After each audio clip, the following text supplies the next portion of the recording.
To most Irish people, a book is something you borrow from a library, or a handy means of retaining the poetry of W.B. Yeats within a confined space. But that's because we can't pronounce the word book properly, or so we're told. Or, as we see it, everybody else says it incorrectly. We have the same problem with the number 33, for example.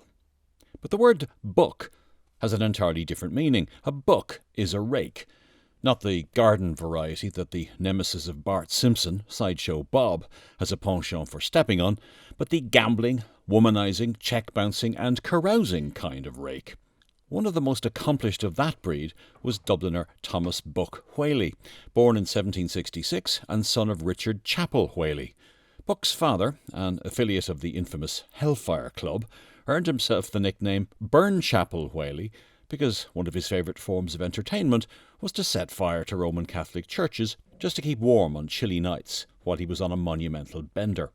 Buck was also nicknamed Jerusalem Whaley, after a visit to the Holy Land in 1788. Most 18th century tourists who undertook the hazardous journey to Palestine did so for the good of their souls, but not our Buck.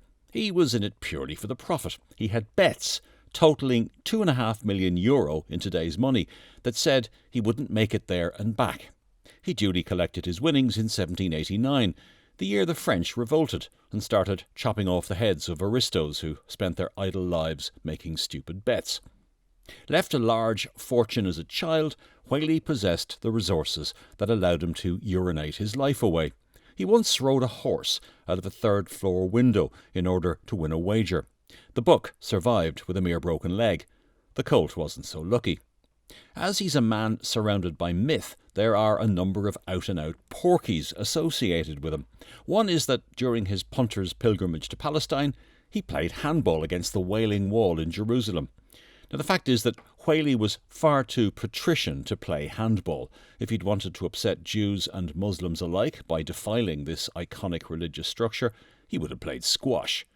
Another myth that dogged him was that he won his wife in a bet with the Prince of Wales.